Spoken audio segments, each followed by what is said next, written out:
Bienvenue sur la chaîne ATD Avignon, Église Réelle Panier. Nous souhaitons que ce message t'encourage. Très bonne écoute. Je voudrais vous saluer dans le merveilleux nom de Jésus. Il est merveilleux, tout ce qu'il dit est merveilleux, tout ce qu'il fait est merveilleux, tout ce qu'il a fait dans notre vie est merveilleux. Nous voulons en rendre le témoignage. Je vous salue également au nom de mon épouse bien-aimée qui est au milieu de nous. C'est vrai que nous avons été quelque peu absents ces derniers temps, mais aujourd'hui, nous sommes là par la grâce de Dieu. Alors, merci Seigneur. Je voudrais vous inviter à ouvrir la parole de Dieu dans l'Épître aux Galates, au chapitre 5. Et je voudrais évoquer ce matin, chapitre 5, à partir du verset 16. Voilà. Et Galates, chapitre 5, verset 16. Et je voudrais, à travers ce texte que nous allons lire et d'autres auxquels nous ferons référence, évoquer donc ce sujet si important dans les temps que nous sommes en train de vivre, de la marche selon l'Esprit. Voici ce que nous lisons. Je dis donc, marchez selon l'Esprit et vous n'accomplirez pas les désirs de la chair, car la chair a des désirs contraires à ceux de l'Esprit et l'Esprit en a de contraires à ceux de la chair. Ils sont opposés entre eux afin que vous ne fassiez point ce que vous voudriez. Si vous êtes conduits par l'Esprit, vous n'êtes point sous la loi. Or, les œuvres de la chair sont évidentes. Ce sont la débauche, l'impureté, le dérèglement, l'idolâtrie, la magie, les rivalités, les querelles, les jalousies, les animosités, les disputes, les divisions, les sectes, l'envie, l'ivrognerie, les excès de table et les choses semblables. Je vous dis d'avance, comme je l'ai déjà dit, que ceux qui commettent de telles choses n'hériteront point le royaume de Dieu. Mais le fruit de l'Esprit, c'est l'amour, la joie, la paix, la patience, la bonté, la bienveillance, la foi ou la fidélité, la douceur, la maîtrise de soi ou la tempérance. La loi n'est pas contre ces choses. Ceux qui sont à Jésus-Christ ont crucifié la chair avec ses passions et ses désirs. Si nous vivons par l'Esprit, marchons aussi selon l'Esprit. Amen. Voilà un très beau texte qui va nous permettre d'introduire ce sujet si important. Nous allons évoquer divers points. Je voudrais vous les donner. J'espère pouvoir aller jusqu'au bout. D'abord, pour marcher selon l'Esprit, il faut un commencement. Il faut naître de l'Esprit. Ensuite, l'étape suivante, c'est le baptême dans le Saint-Esprit. Et ensuite, la marche selon l'Esprit va nous conduire dans une marche sanctifiante. Ensuite, nous allons nous rendre compte que la marche selon l'Esprit, c'est une marche ascendante qui nous amène toujours plus près du Seigneur Jésus. Enfin, la marche selon l'Esprit va nous amener à pénétrer plus loin, plus profondément le royaume de Dieu pour investir d'une manière plus personnelle, plus intense, notre identité en Christ et notre vocation qui est une vocation céleste. Voilà les divers points. Après, on fera une petite conclusion.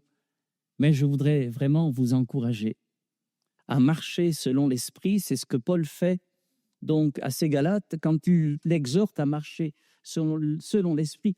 Il sait par expérience personnelle de quoi il parle.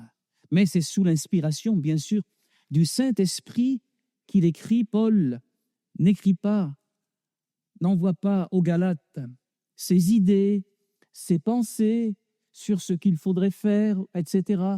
Mais il leur parle de la part du Seigneur.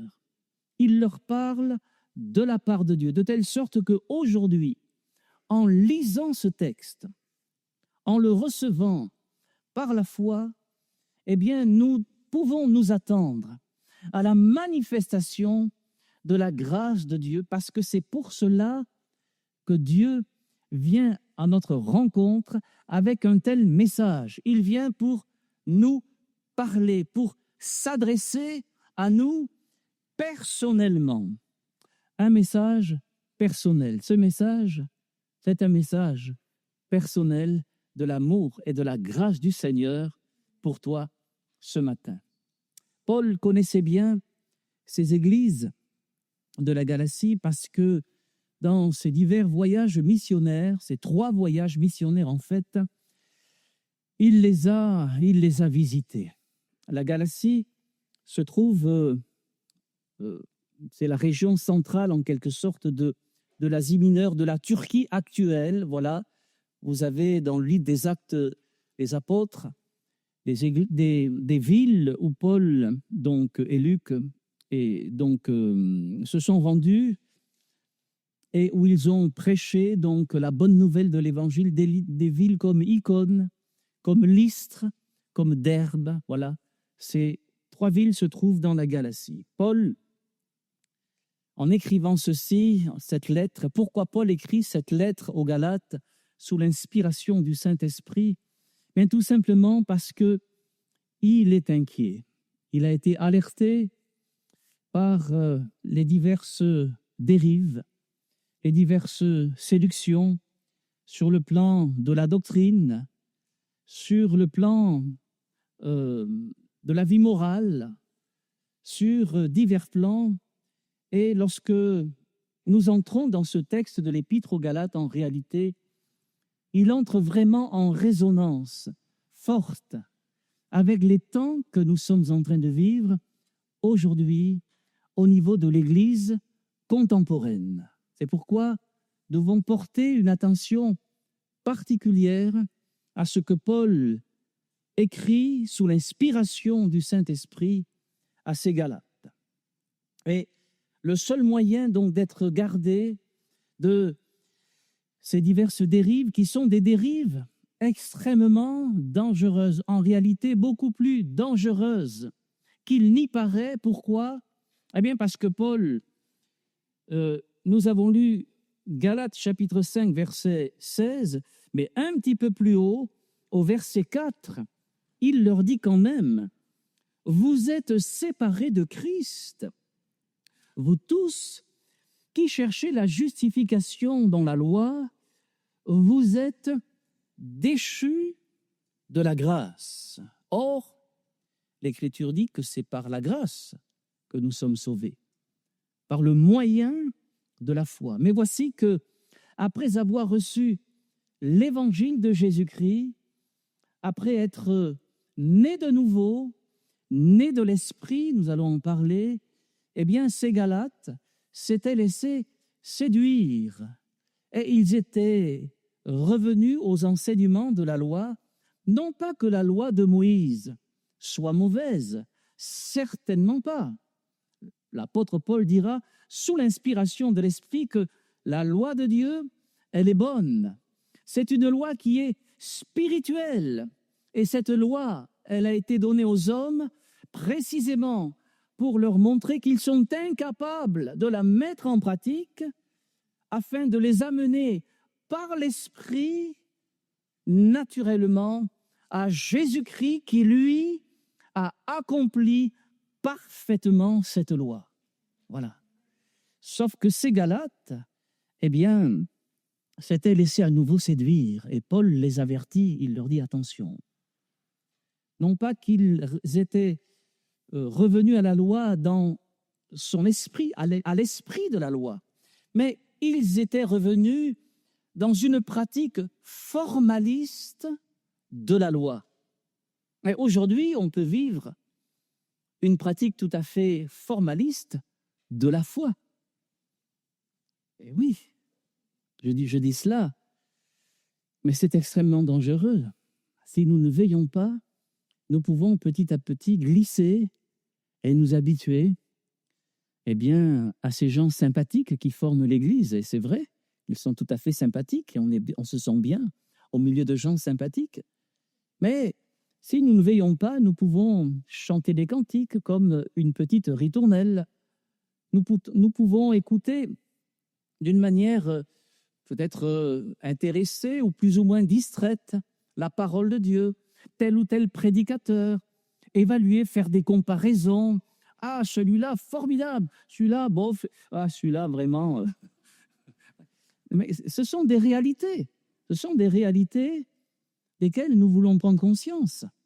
Il faut se détacher de tout cela. Et le seul moyen de ne pas se laisser entraîner par ces courants, par ces dérives, eh bien, Paul le dit, c'est de marcher selon l'esprit. La marche selon l'esprit, elle a un commencement.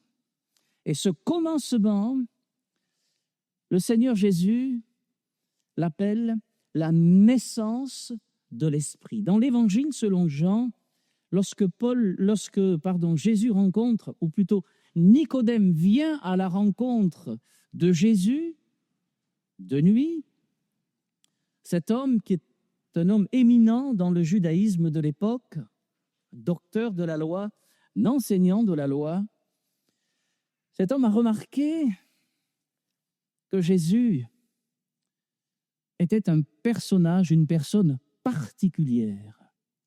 C'est certainement un envoyé de Dieu.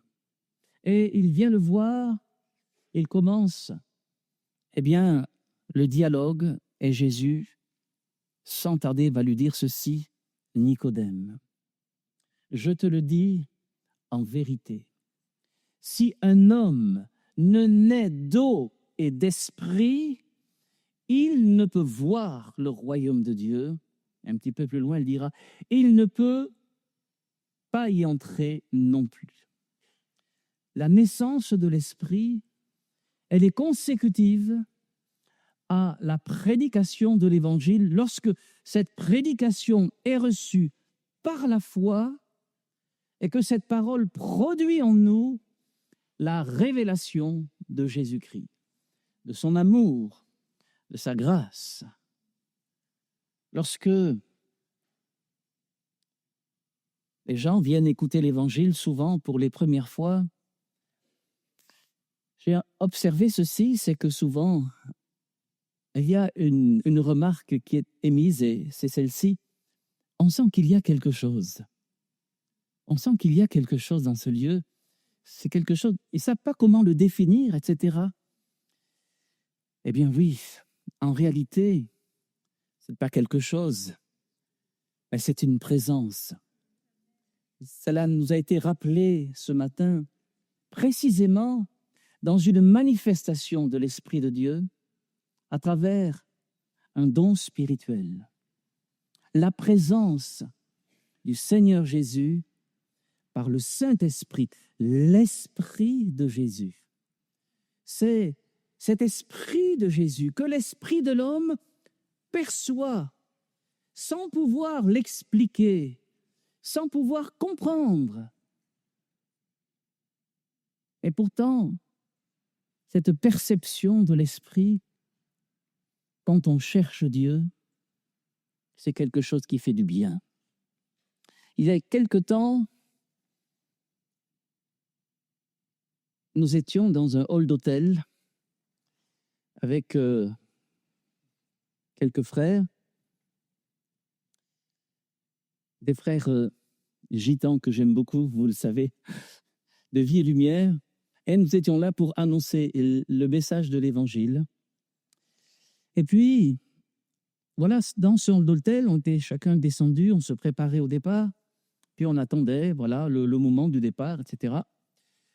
Et pendant ce temps-là, tiens, ben, un des frères qui était un chantre, lorsque nous allons dans ce lieu, on part toujours avec des chantres, c'est-à-dire des frères qui conduisent les chants, mais qui ont vraiment cet appel particulier. Et voici qu'un frère, il a pris sa guitare, voilà, et il a commencé à répéter quelques cantiques. Et voilà, c'était magnifique, n'est-ce pas? Il a répété un chant, et puis 2 chants, et puis 3 chants. Et puis voici que, je ne sais pas si c'était le 4e chant, mais la réceptionniste qui était éloignée de peut-être une dizaine de mètres, elle s'est levée de sa place. Elle est venue rencontrer, parler avec cet homme. Elle avait les larmes aux yeux. Elle a dit ceci: Monsieur, je ne sais pas pourquoi, mais lorsque je vous entends chanter, j'ai envie de pleurer. Alléluia. C'était la manifestation de l'Esprit de Dieu qui émanait de la vie de ce frère, qui se préparait pour la réunion. Et voilà, et il chantait, et il pensait chanter comme cela, mais il était vraiment dans ces chants, je vous assure. Et il émanait de lui quelque chose que cette femme a ressenti. Pourtant, elle était dans son travail. Elle était appliquée à son... Mais quelque chose, l'Esprit de Dieu. Voilà, lorsque... On ne sait pas si cette personne, elle cherchait Dieu. On ne sait pas si elle était déjà entrée dans une église évangélique. On ne sait pas. En tout cas, j'ai pu dire plus tard donc à cette femme que, eh bien, nous allions continuer de prier pour elle, afin qu'elle puisse découvrir le Seigneur Jésus. Et nous lui avons parlé du Seigneur Jésus. Voilà, la naissance de l'Esprit, elle vient lorsque le cœur est touché profondément et que il y a une conviction qui vient de l'Esprit de Dieu par rapport au fait que nous sommes des pécheurs et que nous avons un urgent besoin de la grâce, du pardon de Dieu. C'est ce que Paul a vécu, regardez, dans le livre des Actes des Apôtres au chapitre 9. Il nous est dit ceci. Chapitre 9, verset 3, Paul se trouve sur le chemin de Damas. Il nous est dit, comme il était en chemin et qu'il approchait de Damas, tout à coup une lumière venant du ciel, resplendit autour de lui. Il tomba par terre et il entendit une voix qui lui disait « Saul, Saul, pourquoi me persécutes-tu » Il répondit « Qui es-tu, Seigneur » et le Seigneur dit « Je suis Jésus que tu persécutes. Il te serait dur de regimber contre les aiguillons. » Tremblant et saisi d'effroi, il dit « Seigneur, que veux-tu que je fasse » Et le Seigneur lui dit « Lève-toi, entre dans la ville, et on te dira ce que tu dois faire. » Les hommes qui l'accompagnaient demeurèrent stupéfaits. Ils entendaient bien la voix, mais ils ne voyaient personne. Saul se releva de terre, et quoique ses yeux soient ouverts, il ne voyait rien. On le prit par la main et on le conduisit à Damas. Il resta 3 jours sans voir, et il ne mangea ni ne but. Amen. Je m'arrête là, on va continuer tout à l'heure, mais voilà ce que Paul annonce par l'Esprit à ces Galates. Il l'a lui-même vécu. C'est le moment où Paul va naître de l'Esprit, alors que cet homme est rempli de violence, alors qu'il marche d'une manière en tout cas impeccable, selon la loi de Moïse. Il le dira plus tard. Il était irréprochable à l'égard de la justice de la loi, à l'égard de la loi. Et il mettait un point d'honneur à pratiquer tous les commandements de la loi, sauf que cet homme était rempli d'une haine et d'une violence à l'égard des disciples de Jésus qu'il avait amenés jusqu'à Damas avec des lettres et avec des pouvoirs pour faire arrêter les chrétiens.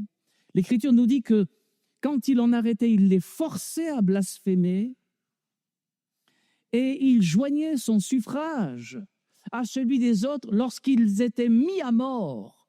C'est ce même Saul de Tarse qui gardait les vêtements de ceux qui lapidaient Étienne. Cet homme était rempli de haine, rempli de violence. Il croyait servir Dieu, mais il luttait contre lui. Il luttait contre Dieu qui était venu en chair dans la personne de Jésus. Mais Jésus a vu la folie de cet homme. Et c'est pourquoi il s'est révélé sur le chemin de Damas. Et quand Paul a reçu cette révélation, ça a été un choc pour lui. Et ce n'est pas pour rien qu'il nous est dit qu'il resta 3 jours sans voir et il ne mangea ni ne but. Paul s'est humilié profondément devant Dieu pendant 3 jours. C'était la manière dont on s'humiliait à l'époque dans le jeûne. Et dans la prière, Paul avait prié, il récitait des prières, il priait régulièrement, mais pour la première fois, après s'être humilié devant le Seigneur, après avoir pris conscience de sa misère, de tout le mal qu'il avait pu faire, cet homme s'est profondément humilié, repenti devant le Seigneur. Et quand Dieu a vu la démarche de cet homme, eh bien, quand sa prière est montée, elle a été tout de suite entendue. Oui, Paul a prié et sa prière a été entendue. Il nous est dit un petit peu plus loin, « Or, il y avait à Damas, verset 10, un disciple nommé Ananias. Le Seigneur lui dit dans une vision, Ananias. Il répondit, me voici, Seigneur. Et le Seigneur lui dit, lève-toi, va dans la rue qu'on appelle la droite et cherche dans la maison de Judas un nommé Saul de Tarse, car il prie. Et il a vu en vision un homme du nom d'Ananias qui entrait et qui lui imposait les mains afin qu'il recouvre la vue. » Amen. C'est magnifique, n'est-ce pas? Voyez, un homme plein de haine, plein de violence, dans sa folie meurtrière, est arrêté par la grâce du Dieu souverain, qui ne l'a pas consumé sur place, mais qui vient lui révéler son amour. Dieu voyait certainement les mobiles, le zèle inintelligent, sans intelligence de cet homme qui croyait défendre les intérêts de Dieu et qui s'opposait à la manifestation de son royaume. Mais quand cet homme a reçu la révélation de Jésus-Christ, et il s'est humilié profondément, et il se repentit profondément. Et ce matin, eh bien, c'est peut-être ce que le Seigneur attend de toi pour que tu puisses naître de l'Esprit, tu puisses entrer dans cette dimension spirituelle de la vie avec Dieu qui commence par la confession de notre péché devant Dieu, par une repentance digne de ce nom, avec le fruit digne de la repentance. Et alors, quand tu vas adresser ta prière à Dieu, il va l'entendre. Il va te répondre à travers son pardon, à travers sa grâce. Il va te relever, il va enlever les écailles de tes yeux et tu vas voir par sa lumière, tu vas voir la lumière. Ton âme sera éclairée intérieurement comme le fut l'âme de Saul de Tarse, qui deviendra plus tard l'apôtre Paul. On continue. Verset 12. Ananias répondit, verset 13, pardon. Seigneur, j'ai appris de plusieurs personnes tous les maux que cet homme a fait à tes saints dans Jérusalem. Notez bien, à tes saints. L'Église, c'est un peuple saint. Dieu, Jésus, vient chercher un peuple saint. Alléluia. À tes saints dans Jérusalem. Et il a ici des pouvoirs, pardon, de la part des principaux sacrificateurs pour lier tous ceux qui invoquent ton nom. Mais le Seigneur lui dit, va, car cet homme est un instrument que j'ai choisi pour porter mon nom devant les nations, devant les rois et devant les filles d'Israël. Et je lui montrerai tout ce qu'il doit souffrir pour mon nom. Ananias sortit, et lorsqu'il fut arrivé dans la maison, il imposa les mains à Saul en disant, Saul, mon frère, le Seigneur Jésus qui t'est apparu sur le chemin par lequel tu venais m'a envoyé pour que tu recouvres la vue et que tu sois rempli du Saint-Esprit. Au même instant, il tomba de ses yeux comme des écailles et il recouvra la vue, il se leva et fut baptisé, et après qu'il eut pris de la nourriture, les forces lui revinrent. Voyez l'étape? Il est né de l'Esprit, et ensuite, il est rempli du Saint-Esprit. Et voyez, ça c'est le véritable baptême, le vrai baptême dans lequel le Seigneur voudrait nous voir passer les uns et les autres. Non pas que le baptême d'eau, c'est pas un vrai baptême, c'est un vrai baptême, bien sûr. Voilà. Mais, comment dirais-je, ce n'est qu'une étape transitoire, le baptême d'eau. L'apôtre Paul, Jean-Baptiste, dans l'Évangile selon Matthieu au chapitre 3, le verset 10, Matthieu chapitre 3, verset 10, je prends ce texte parce que, voilà, Matthieu chapitre 3, verset 11. Matthieu chapitre 3, verset 11, il est dit, « Moi, je vous baptise d'eau pour vous amener à la repentance, mais celui qui vient après moi est plus puissant que moi. Et je ne suis pas digne de porter ses souliers. Lui, il vous baptisera dans le Saint-Esprit et le feu. Il a son van à la main, il nettoiera son aire, il amassera son blé dans le grenier, mais il brûlera la paille dans un feu qui ne s'éteint point. » Vous avez noté ce que Jean-Baptiste dit? « Moi, je vous baptise d'eau pour vous amener à la repentance. » Mais, en fait, Jean-Baptiste est en train de dire, ça, c'est une étape juste. Ce que vous devez attendre, c'est celui qui, lui, va vous remplir, vous plonger, vous baptiser dans le Saint-Esprit. Il faut marcher selon l'Esprit. C'est une étape extrêmement importante. D'autant que c'est une promesse. C'est une promesse pour tous, pour quiconque croit, que nous pouvons recevoir par le moyen d'une foi simple, sincère, d'une foi persévérante. Savez-vous comment les 11 ont été remplis, enfin les environ 120 et les 11 ont été remplis du Saint-Esprit?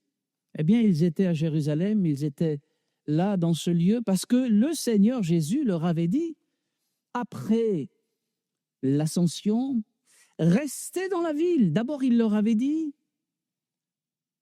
restez dans la ville jusqu'à ce que vous soyez revêtus de la puissance d'en haut. Il leur avait dit, voilà, vous serez mes témoins à Jérusalem, dans la Judée, dans la Samarie et jusqu'aux extrémités de la terre. Mais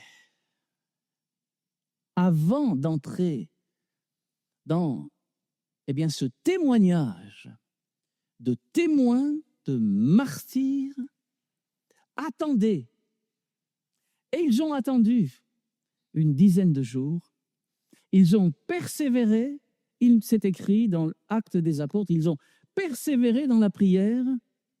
Et le 10e jour, le jour de la Pentecôte, ils ont été remplis du Saint-Esprit. Et l'Écriture nous dit qu'ils se sont mis à parler en langue. Pas n'importe quelle langue. Ils se sont mis à parler en langue selon que l'Esprit leur donnait de s'exprimer. Le tout, c'est pas de parler en langue. Le tout, c'est de parler en langue selon l'Esprit, selon que l'Esprit nous donne de nous exprimer. Et enfin, le baptême du Saint-Esprit. Voilà. Il est venu d'où? Il vint du ciel. Ça vient toujours du ciel. Il vint du ciel, non pas un vent, mais un bruit qui ressemblait à un vent. Un bruit comme celui d'un vent impétueux. Ce bruit, c'était le bruit de Dieu. C'était la manifestation de la descente du Saint-Esprit.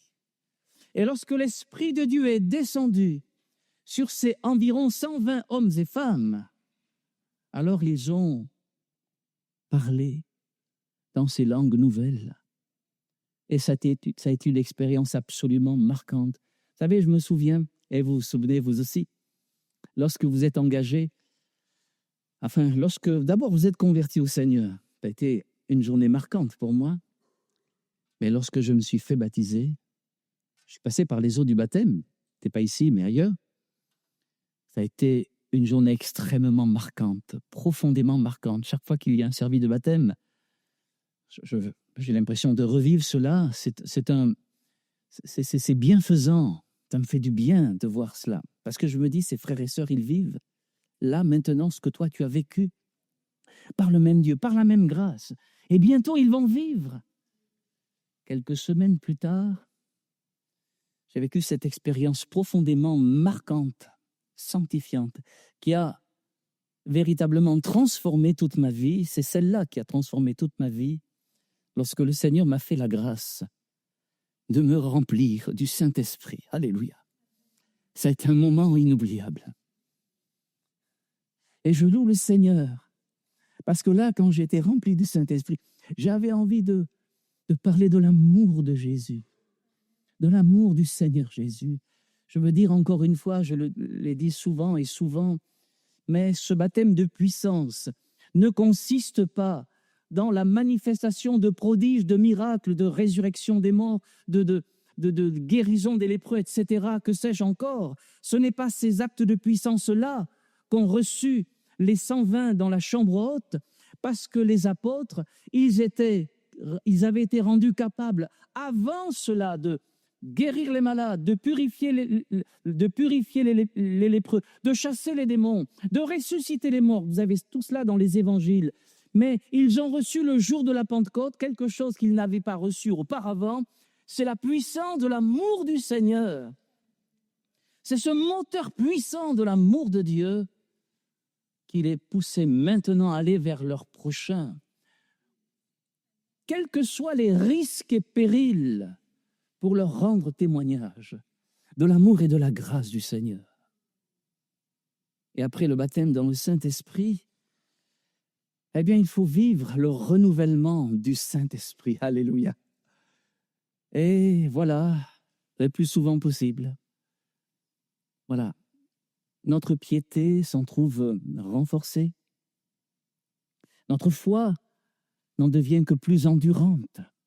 Alléluia. Et vous noterez, il vous baptisera du Saint-Esprit et de feu.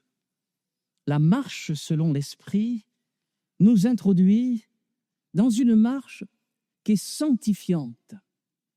Et c'est, comment dirais-je, à travers cette marche-là, eh bien, que nous serons gardés du danger de revenir en arrière, de tomber.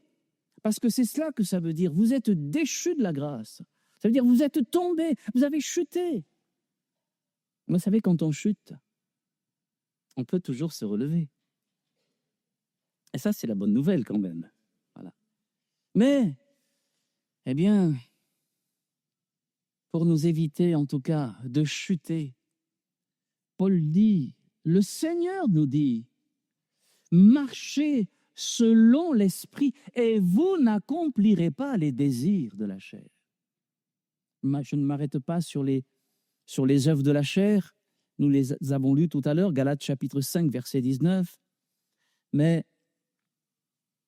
la marche selon l'esprit nous introduit dans cette marche de la sanctification, une marche sanctifiante qui va, eh bien, d'étape en étape, d'épreuve en épreuve, de tribulation en tribulation, de difficulté en difficulté, d'opposition en opposition, de contrariété en contrariété, d'incompréhension en incompréhension. Non, je vais arrêter là.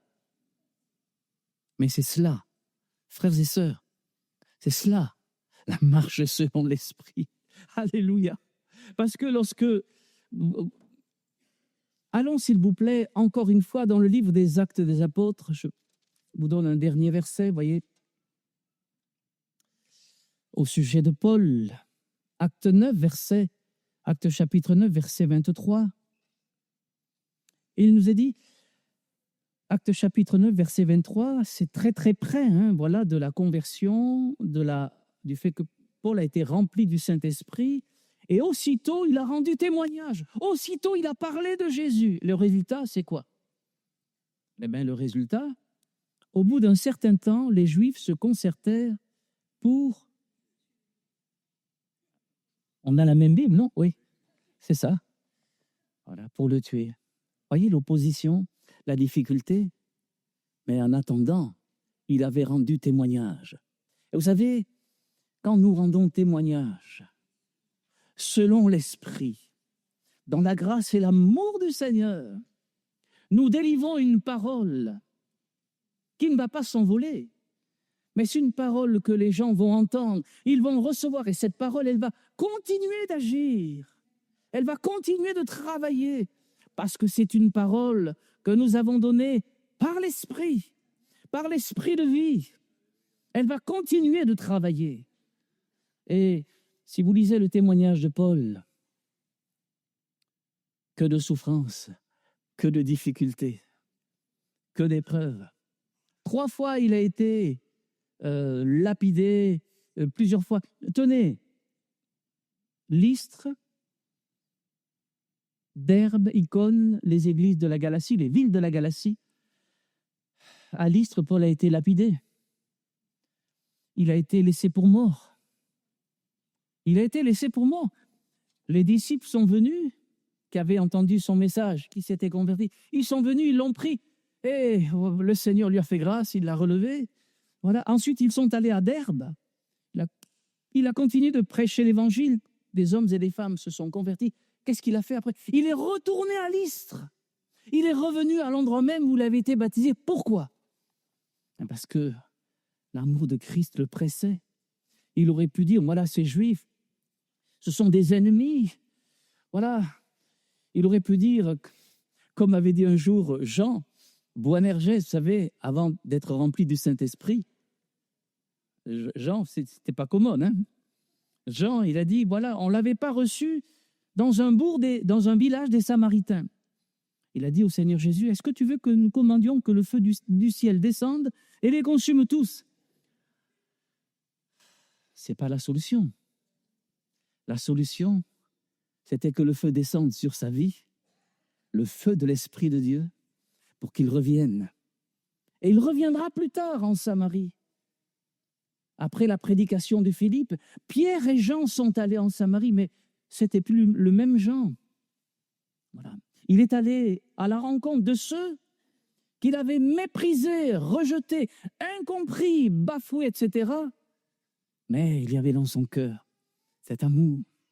Et voyez, la marche selon l'Esprit, c'est une marche qui est sanctifiante, parce que lorsqu'évidemment nous vivons quelque chose de difficile, peut-être dans l'Église avec un frère ou une sœur, de mauvais sentiments montent, une animosité, quelque chose de charnel, une colère, on a envie de... On dit, mais Seigneur, pardonne-moi Seigneur, délivre-moi de cette animosité. Ah, ça c'est le processus de l'épuration de l'or. L'or est chauffé dans la fournaise, l'escorie remonte à la surface, l'animosité remonte, voilà. Autre chose remonte, des choses que je n'ose pas citer derrière ce pupitre remontent. On les confesse au Seigneur et le Seigneur les épure. Et son sang nous lave et nous purifie de tout péché. Ça, c'est le processus. C'est la marche selon l'Esprit, frères et sœurs. La marche selon l'Esprit, c'est une marche ascendante. Je termine avec cela. Voilà, Ésaïe chapitre 11. Je savais bien qu'on n'arriverait pas jusqu'au bout, mais c'est pas grave. Ésaïe chapitre 11. Mais vous savez, il faut toujours de la ressource avec la grâce du Seigneur. Il faut faire comme David. Même si on n'a besoin que d'une seule pierre, il faut en avoir quand même. Voilà, en réserve. Ésaïe chapitre 11, puis un verset premier, puis un rameau sortira du tronc d'Isaïe et un rejeton naîtra de ses racines. Il est question là de l'annonce du Messie, du Christ. L'Esprit de l'Éternel reposera sur lui, esprit de sagesse et d'intelligence, esprit de conseil et de force, esprit de connaissance et de crainte de l'Éternel. Il respirera la crainte de l'Éternel. Voilà la marche selon l'Esprit. Elle nous amène à la communion du Saint-Esprit qui est un esprit de sagesse. La marche selon l'Esprit va nous amener à plus de sagesse, plus de maîtrise. Elle va nous amener à plus d'intelligence, plus de discernement. Quand il faut parler, quand il faut se taire. Le discernement des temps que nous sommes en train de vivre, etc. Esprit de conseil, esprit de force, esprit de connaissance, esprit de crainte de l'Éternel. Je ne développe pas ces points, mais je termine peut-être avec ce message de conclusion. La marche, vous savez, la marche telle que nous la vivons d'une manière naturelle, vous savez, la marche, c'est une action dynamique qui repose sur un équilibre instable. Voilà. On marche sur un pied, puis un autre pied, et un autre pied, etc., etc. Voilà. C'est une marche qui repose sur un équilibre qui est sans cesse corrigé, et il peut arriver parfois que nous perdions cet équilibre. Il nous peut arriver de chuter. Et qui n'a jamais chuté? Levez la main. Bon, moi, je ne lève pas là. Je pense toujours à cette anecdote que je ne résiste pas à vous livrer. Un jour, un pasteur demande à son auditoire, « Quel est celui d'entre vous qui n'a jamais péché? Levez la main. » Et la stupéfaction, une grand-mère qui était tout à fait sur le devant, là, elle lève la main. Grand silence, évidemment, dans l'église. Le pasteur, on n'a pas relevé, mais à la sortie du culte, il va voir cette grand-mère, il dit, « Alors, grand-mère, on n'a jamais péché? Comment ?» En fait, elle n'avait pas entendu, mais elle a vu le pasteur qui levait la main. Ouais, elle a levé la main. Alléluia. Voilà. Donc, et bien sûr, mais c'est vrai que la marche, c'est un équilibre instable. Voilà. Nous pouvons être amenés parfois à chuter. C'est ce même Paul qui dira dans l'Épître aux Romains, « Misérable que je suis ». Il trouve en lui cette loi, quand il veut faire le bien, le mal est attaché, etc. Romains chapitre 7, l'Écriture nous dit, Proverbes chapitre 24, verset 7, « Le juste tombe 7 fois et il se relève. » Pourquoi il se relève? Psaume 37, verset 24. « Il se relève parce que l'Éternel le prend par la main. Et ce matin, le Seigneur est là pour te prendre par la main, toi qui es peut-être tombé, toi qui es peut-être à terre, toi dont la foi est peut-être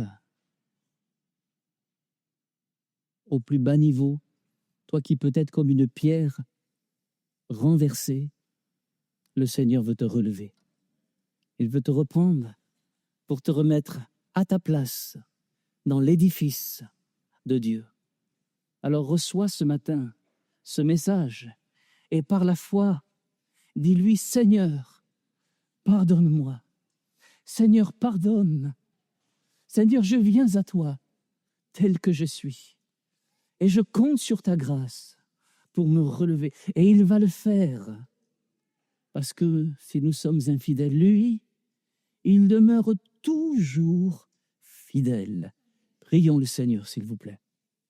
Nous te rendons grâce, notre Père et notre Dieu, pour ta présence ce matin encore au milieu de nous. C'est une grâce que tu nous accordes, parce que ta parole vient au-devant de nous avec grâce, avec amour, avec la vie qui est en Jésus-Christ. Ô Seigneur, cette vie, nous la recevons pleinement dans notre cœur. Te disons merci, Seigneur, car tu demeures encore aujourd'hui notre Dieu, le Dieu des délivrances. Sanctifie-nous, Seigneur, encore et encore par ta parole. Épure encore nos vies, nos âmes, et aide-nous, Seigneur, à marcher humblement devant toi, à marcher selon l'Esprit de Christ. Nous t'en prions, notre Père, au nom de Jésus, et nous te remercions de tout notre cœur pour ta fidélité, ton immense amour. Merci, Seigneur. Amen. Amen. Merci d'avoir écouté ce message. Si tu apprécies ce podcast, alors abonne-toi et partage-le à ton entourage. Que Dieu te bénisse et à très bientôt.